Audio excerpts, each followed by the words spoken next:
کچھ اور ہے جسے تو خود سمجھتا ہے۔ زوال بندہ مومن کا بے زری سے نہیں، ان کے جو ہم غلام تھے خلق کے پیشوا رہے، ان سے پھرے جہاں پھرائی کمی وقار میں۔ تمہیں پتا ہے تمہارے کان اللہ نے حضور کے نغمے سننے کے لیے دیے، اس کی آیات بینات سننے کے لیے۔ تم نے فحش گانے سن کر کے اپنے دل کو آوارہ کر دیا، گانے کی ہر لائن سب کو یاد، حضور کی ایک حدیث یاد نہیں۔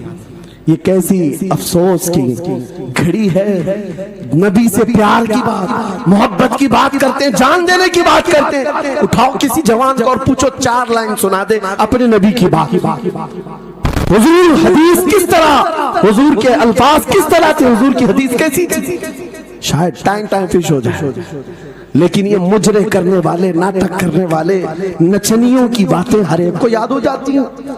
تم نے دل کہاں دے بیٹھا، کہاں دے دیا ہے، اپنا سودا کہاں کر لیا؟ اے نوجوانوں، قیامت کے دن کو یاد رکھو، جان پگھلا دینے والا دن ہوگا۔ محشر کا وہ میدان جہاں سوا نیزے کے اوپر سورج لا کر کھڑا کر دیا جائے گا۔ حدیث پاک میں ہے بھیجا پک پک کر کے کانوں سے ابل رہا ہوگا۔ اس دن پتا ہے تمہیں، فرشتوں کو بلایا جائے گا، کہا جائے گا سیسا پکاؤ، سیسا پکا کر کے آگ میں اس کو پگھلا کر کے فرشتے کچھ لوگوں کے کانوں میں ڈال رہے ہوں گے۔ پوچھا جائے گا یہ لوگ کون ہیں؟ کہا یہ وہ لوگ ہیں دنیا میں جو فحش گانے سنتے تھے، ان کے کانوں کو محشر کے میدان میں تپایا جا رہا ہوگا، تمہارے وہ کان نہیں۔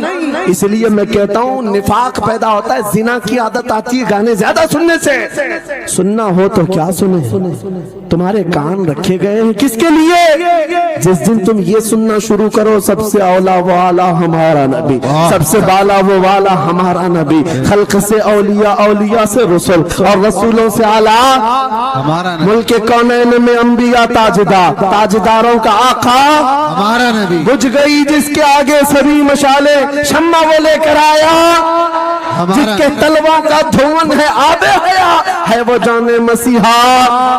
کون دیتا ہے دینے کو منہ چاہیے، دینے والا ہے سچا ہمارا نبی۔ میں نے 4 شعر کیا پڑھے تھے، تمہارا جوش ڈبل ہو گیا۔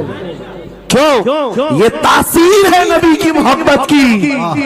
اور بے حیائی سنتے رہو گے تو زنا کی طرف جاؤ گے، گناہوں کے اڈوں کی طرف جاؤ گے۔ آج سے عہد کر کے اٹھو گے، ہر نوجوان رات کو سورہ ملک تبارک سن کر کے سوئے گا، انشاءاللہ سوئے گا، انشاءاللہ۔ موبائل میں ڈاؤن لوڈ کر لینا، سونے سے پہلے قرآن کی پوری سورہ ملک سن کر کے سونا، انشاءاللہ سن کر کے سوئیں گے۔ کیا ہوگا میں بتاتا ہوں، جب موت آ جائے، مر جائے، سب لے جا کر قبر میں دفن کر دے۔ اعلیٰ حضرت نے لکھا ہے ملفوظات میں بھی، سورہ ملک اللہ کے پاس جاتی ہے اور رب تعالیٰ سے کہتی ہے مولا اس کی بخشش کر دے جو میری تلاوت کرتا تھا، آج دنیا سے جا چکا ہے، اسے معاف کر دے۔ یہاں تک کہ وہ بحث کرتی رہتی اللہ سے، بحث کرتی رہتی، یہاں تک کہ حدیث میں فرمایا گیا سورہ ملک یہ کہتی ہے اے رحمان، اگر وہ بندہ بخشنے کے قابل نہیں، اگر تو اسے نہیں بخشے گا تو پھر میں تیرے کلام کا حصہ ہوں یا نہیں؟ رب تعالیٰ فرماتا ہے ہاں تو میرے کلام کا حصہ ضرور ہے۔ سورہ ملک کہتی ہے مولا اگر میں تیرے کلام کا حصہ ہوں تو مجھے تلاوت کرنے والے کو معاف کر دے۔ سبحان اللہ۔ رب فرماتا ہے جا تیری سفارش قبول کیا، اسے معاف کر دیا۔ سورہ ملک اعلیٰ حضرت فرماتے سورہ ملک وجد میں آتی ہے، جنت میں جاتی ہے، سیدھے جنت میں جا کر وہاں سے بچھونے اٹھاتی، تکیے لاتی، خوشبوئیں لاتی، اور وہاں سے دوڑ کر کے قبر میں آتی ہے جہاں تم سوئے ہوں گے اور تمہارے عزیز چھوڑ کر جا چکے ہوں گے، سیدھے وہ تمہاری قبر میں آتی ہے، جنت کا بچھونا، جنت کا اوڑھنا، جنت کا تکیہ، خوشبوئیں لے کر، اور پھر کیا کہتی ہے اے میرے عزیز کہیں میرے آنے میں دیر تو نہیں ہو گئی، کیا بات، میرے آنے میں دیر تو نہیں ہو گئی، تیری بخشش کا ثمرہ لے کر کے آئی ہو، پروانہ لے کر کے آئی ہو، سو جا آپ جیسے دولہا سوتا ہے، سو جا آپ جیسے دولہا سوتا ہے۔ میرے عزیزوں وہ کلام الہی ہے جس نے دنیا میں اسے پڑھا یہ ساری دنیا تمہیں مٹی ڈال کر چلی جائے گی مگر میرے مولا کا کلام قبر میں بھی تمہاری مدد کے لیے تیار۔ دوسری بات جب یہ آیت تلاوت کریں دوسری بات ہم عاشقوں کی یہی ہے، سونے سے پہلے یہ ضرور کہنا میں سو جاؤں یا مصطفیٰ کہتے کہتے، کھلے آنکھ صلی اللہ کہتے کہتے، اور حضور کو یاد کر کے سونا۔ کوئی تو رات آئے گی، کوئی تو رات آئے گی جب میری قسمت جاگے گی، گھر میں خوشبوئیں آئیں گی، وہ دن ضرور آئے گا میرے آقا گھر تشریف لائیں گے، اور جس دن وہ اپنا حسین چہرہ ہمیں دکھا دیں، جس دن ہمیں وہ حسین چہرہ دکھا دیں، پھر تمہاری زندگیوں کے کیا کہنے، تمہاری زندگیوں کے کیا کہنے، تمہارا چلنا پھرنا بدل جائے گا، تمہارے جینے کا سلیقہ بدل جائے گا، اور پھر ہوگا کیا میں آپ کو بتاؤں، تمہیں دنیا سے کوئی ڈرا بھی نہیں سکے گا، موت کی کیا دھمکی دے گا، جو نبی کو دیکھنے کی تمنا کرتا ہے، آؤ آج منبر سے میں کہتا ہوں، مارنا ہے میری گردن کو، پھانسی دینا ہے میری گردن کو، دے لو کل ہی دے لو، اس بات کا ڈر نہیں ہے، کیونکہ ہم اسی انتظار میں جی رہے ہیں، ادھر آنکھیں بند ہو ادھر مدینے کے تاجدار کی زیارت ہو۔ سبحان اللہ سبحان اللہ، اللہ اکبر۔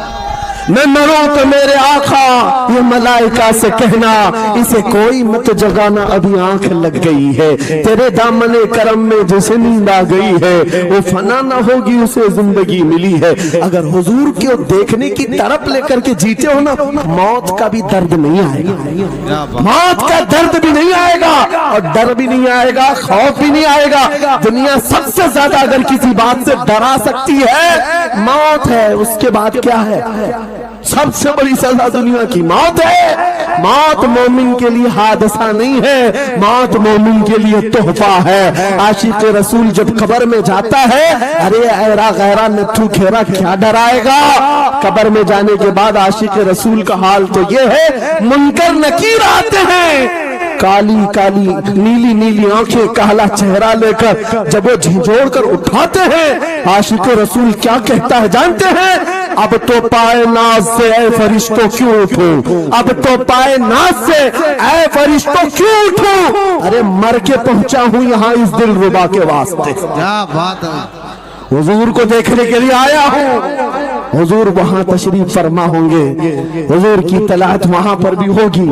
عزیزان گرامی، خلاصہ کلام میری گفتگو کا حاصل یہ ہے، چھوڑ دو ان واہیات کو، ان خرابیوں کو، عمر ڈھلتے ساتھ یہ داغ رہ جائیں گے، دھبے رہ جائیں گے، اس لیے آج لے ان کی پناہ، آج مدد مانگو، کل نہ مانیں گے قیامت میں، اگر مان گیا انہیں جانا انہیں مانا، نہ رکھا غیر سے کام، للہ الحمد میں دنیا سے مسلمان گیا۔